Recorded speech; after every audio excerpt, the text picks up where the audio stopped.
नमस्कार। आप देख रहे हैं भव्यश्री न्यूज और मैं हूं आपके साथ आदित्य। इस वीडियो में हम आपको बताने वाले हैं कि केबीसी का जो आईवीआर कॉल है वो आज यानी कि 16 मई से आरंभ हो चुका है और 16 मई से लेकर 22 मई तक आपके रजिस्टर्ड मोबाइल नंबर के पे केबीसी का आईवीआर कॉल आने वाला है। चलिए आपको बताते हैं कि आखिर जब आपके मोबाइल पे आईवीआर कॉल आएगा तो उसमें क्या पूछा जाएगा। सबसे पहले तो आप ये समझ लीजिए कि केबीसी का जब आईवीआर कॉल आएगा तो उसमें कोई व्यक्ति आपसे बात नहीं करेगा। ठीक उसी तरीके से जैसे कस्टमर केयर का आपके पास फ़ोन आता है, जहाँ पे कई बार आप देखते होंगे रिंगटोन आपको वहाँ पे सेलेक्ट करने के लिए जिस तरीके से सुनाया जाता है, यानी कि टेक्निकली तरीके से वहाँ जो फॉर्मेट होता है वही फॉर्मेट केबीसी आईवीआर कॉल का होता है। वहाँ पे जो भी जो है कंप्यूटराइज वहाँ पे बात किया जाएगा। उसमें सबसे पहले जैसे ही फ़ोन आएगा केबीसी में आपको स्वागत किया जाएगा और उसके बाद का जो प्रक्रिया होगा, सबसे फर्स्ट स्टेप होगा वो आपसे भाषा वहाँ पे सेलेक्ट करने के लिए डिमांड करेगा।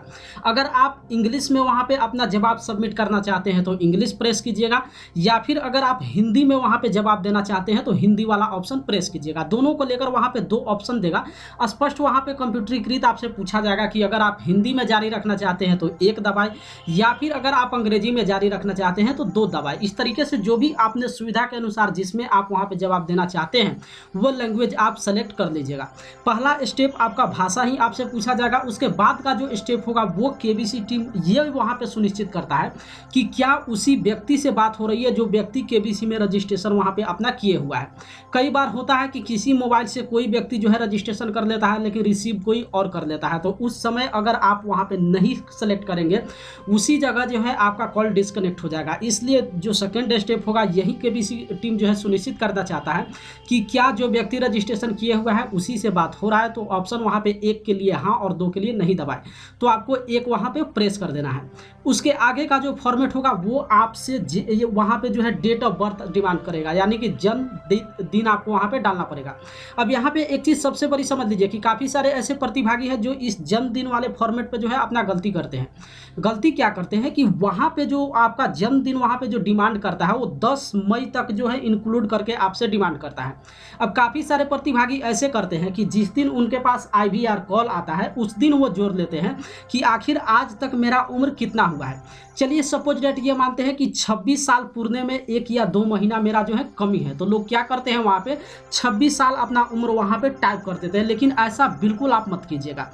10 मई तक जो है आप अपनी उम्र को वहाँ पे ऐड कर लीजिएगा। अगर मान लीजिए 26 साल या फिर 25 साल या फिर 28 साल, जितना साल पूरने में जितना भी महीना अगर कमी होगा तो उससे 1 साल पहले का डेट जो है वहाँ पे साल आपको ऐड करना है। जैसे मान लीजिए 25 साल मेरा उम्र पूरने वाला है, 2 महीना कमी है, तो हम वहाँ पे 24 साल अपना उम्र जो है सेलेक्ट करेंगे। यानी कि सीधा सीधी मतलब समझिए कि आपकी उम्र जो ऑलरेडी पूर गई है वही साल वहाँ पे इंक्लूड करना है, बचा हुआ साल वहाँ पे इंक्लूड नहीं करना है। इसके आगे का प्रोसेस जो है जेंडर आपसे डिमांड किया जाएगा, तो अपना जेंडर वहाँ पे सेलेक्ट कर लीजिएगा और जेंडर सेलेक्ट करने के बाद जो है वो आगे का जो प्रक्रिया होगा वहाँ पे आपसे सवाल पूछा जाएगा। लेकिन उसी बीच एक आपसे नेत्रहीन का भी सवाल पूछा जाएगा कि क्या जो प्रतिभागी इसमें पार्टिसिपेट कर रहे हैं वो नेत्रहीन है। चूंकि आप जानते हैं कि केबीसी का जो शो है उसमें किसी भी ब्लाइंड व्यक्ति को पार्टिसिपेट करने का अथॉरिटी नहीं मिलता है, तो ये भी एक फॉर्मेट आपसे पूछा जाएगा, वो भी कंप्यूटरीकृत होगा। और उसके आगे का जो प्रोसेस होता है जनरल यानी कि बेसिक नॉलेज के लिए आपसे 3 सवाल पूछा जाएगा। आईवीआर कॉल जिस दिन आपके पास आएगा उसी दिन 3 सवाल आपसे पूछा जाता है। 3 सवाल में पहला जो 2 सवाल होता है वो 2 सवाल का जो आंसर है एक्यूरेट वहाँ पे आपको देना होता है। यानी कि वो जो 2 सवाल पूछा जाएगा, कई बार प्रतिभागी से जो सवाल पूछा गया है उसमें सिर्फ 2 ही विकल्प दिया गया है और 2 ही विकल्प में उनको सेलेक्ट करना पड़ा है। लेकिन कई बार प्रतिभागी के साथ जो सवाल पूछा गया है उसमें 4 विकल्प दिया गया है और चारों विकल्प में जो भी उसका सही जवाब होगा वो आपको वहाँ लिख कर आपको टेस्ट करना पड़ेगा। स्पष्ट उसमें ऑप्शन पूछेगा कि ये फॉर्मेट के लिए 1 दबाए, सेकेंड के लिए 2 दबाए, तो उसमें जो भी आपको ऑप्शन सही लगेगा उसके लिए वो डिजिट आपको प्रेस कर देना है। तो जो 2 सवाल होगा उसका आपको आंसर करेक्ट देना होगा। लेकिन जो तीसरा सवाल वहां पे पूछा जाता है वो नियर टू आंसर, यानी कि जो उसके नज़दीक का जो आंसर होगा वो आपको प्रेस करना होगा।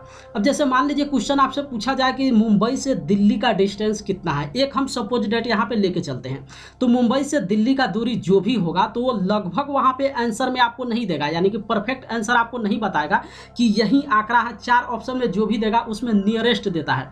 अब आप वहाँ पे देख लीजिएगा कि नियरेस्ट कौन है, वो वाला आप प्रेस कर लीजिएगा। इस तरीके से बड़ा ही ईजी होता है, यानी कि केबीसी का जो IVR कॉल आपके रजिस्टर्ड मोबाइल नंबर पे आएगा, अगर आप वहाँ पे हड़बड़ाते नहीं हैं या फिर किसी तरीके का आप प्रेशर नहीं लेते हैं, सावधानी पूर्वक अगर IVR कॉल का आप जवाब देते हैं, तो बिल्कुल आसानी से जो है आप वहाँ पे अपनी चीज़ों को सबमिट कर सकते हैं और आगे आपका सिलेक्शन भी वहाँ पे हो सकता है। लेकिन काफ़ी सारे ऐसे प्रतिभागी हैं जो हड़बड़ाहट के चक्कर में IVR कॉल में ही जो है गलती कर देते हैं और वहीं पे उनका कॉल डिस्कनेक्ट हो जाता है। इसलिए हमेशा ध्यान रखिए, आज 16 मई से लेकर 22 मई तक केबीसी का IVR कॉल आने वाला है। हो सकता है कुछ लोगों के पास ये कॉल आ गया हो और कुछ लोगों के पास अभी कॉल नहीं आया हो, तो आप आराम से जो है वहाँ पे इंतजार कीजिए और जब कॉल आपके पास आता है तो आपको टेंशन लेने की वहाँ पे ज़रूरत नहीं है। और जो 3 क्वेश्चन पूछा जाता है, सबसे पहले हम आपको ये भी बता दें कि हो सकता है काफ़ी सारे ऐसे प्रतिभागी होंगे जो सोच रहे होंगे कि IVR कॉल में जो है क्या क्वेश्चन पूछेगा।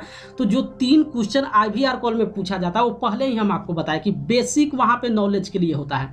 इसका मतलब है कि सिंपल सा क्वेश्चन पूछा जाता है, वैसा क्वेश्चन पूछा जाएगा जिसमें कोई भी ज़्यादा वहाँ पे हार्ड नहीं होता है।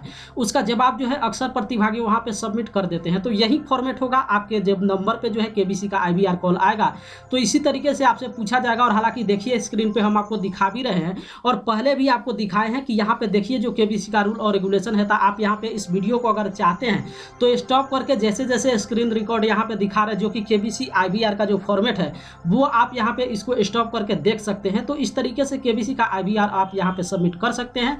और दूसरी चीज़ हम आपको पहले भी बताए थे, आज भी यहाँ पे बता दें कि केबीसी IVR कॉल के लिए जो है 40,000 प्रतिभागी को चुना जाएगा। इस 40,000 में प्रतिभागी के बीच हो सकता है आप भी एक प्रतिभागी बन जाएंगे और इसके आगे का जो प्रोसेस जो भी होगा वो आगे वाले वीडियो में हम आपको बता देंगे। लेकिन खास इस वीडियो में हम यही आपको बताने वाले थे कि केबीसी का जो IVR कॉल आने वाला है वो IVR कॉल का जवाब जो है कैसे आपको सबमिट वहाँ पे करना है, किस तरीके से आपको कोई भी गलती नहीं करना है। चूंकि अगर पिछले सीजन की बात करें तो इसका रजिस्ट्रेशन जो है 2 चरण में हुआ था और 2 चरण में इसलिए केबीसी को करना पड़ा था क्योंकि ऑनलाइन ऑडिशन वाले दिन इतने प्रतिभागी को समस्या का सामना करना पड़ा था। क्योंकि पहली बार केबीसी में जो है ऑनलाइन ऑडिशन हुआ था, अब उसमें 50% से ज़्यादा प्रतिभागी अपना ऑनलाइन ऑडिशन ही नहीं दे पाए थे, चाहे नेटवर्क इरर हुआ था या फिर उनके पास पहले से जानकारी इस बात की नहीं थी कि अगर वो समय रहते वहाँ पर नहीं पहुँचेंगे तो आगे जाने की अनुमति नहीं होगी। इस तरीके से काफ़ी सारी समस्या हुआ था जिसमें ऑनलाइन ऑडिशन के 50% जो प्रतिभागी थे वो वंचित रह गए थे। अब ये इतना जो है मैटर ट्विटर पे ट्रेंड किया था, इसीलिए केबीसी को दोबारा रजिस्ट्रेशन कराना पड़ा था। तो अब बस केबीसी का जो IVR कॉल आ रहा है उसमें आपको घबराना नहीं है। साथ ही साथ जो IVR कॉल आता है वो पहले ही हम आपको बता दिए कि जिस तरीके से कस्टमर केयर के द्वारा जो है फ़ोन किया जाता है उसी तरीके से कंप्यूटराइज आपके पास फ़ोन आएगा, बिल्कुल आसानी से। वहाँ से बिल्कुल सिंपल सा फॉर्मेट होता है जिसको आगे प्रक्रिया आपको बढ़ाना होता है और इस तरीके से बढ़ाएंगे। जब अपना सारी चीज़ों को IVR कॉल के द्वारा वहाँ पे सबमिट करेंगे तो उसके आगे का जो सिलेक्शन होगा, अगर आपका सिलेक्शन वहाँ पे हो जाता है तो आपके रजिस्टर्ड मोबाइल नंबर पे जो है मैसेज सेंड कर दिया जाएगा। वो कैसे मैसेज सेंड किया जाता है वो भी हम आगे के वीडियो में बताएंगे कि जो केबीसी का IVR कॉल जो भी प्रतिभागी अपना सबमिट करते हैं तो उनके पास मैसेज कैसे आता है, केबीसी जो मैसेज करता है उसमें क्या लिख कर मैसेज करता है और प्रतिभागी कैसे समझते हैं कि मेरा सिलेक्शन हुआ है या फिर नहीं हुआ है। तो ये दूसरे वीडियो में हम आपको बता देंगे कि IVR कॉल का सिलेक्शन जो है कैसे वहाँ पे पता किया जाता है। लेकिन इस वीडियो में यही बताने वाले थे कि आपके पास IVR कॉल आने वाला है तो यही सब चीज़ें जो हम आपको बताए हैं वो आपसे पूछा जाएगा।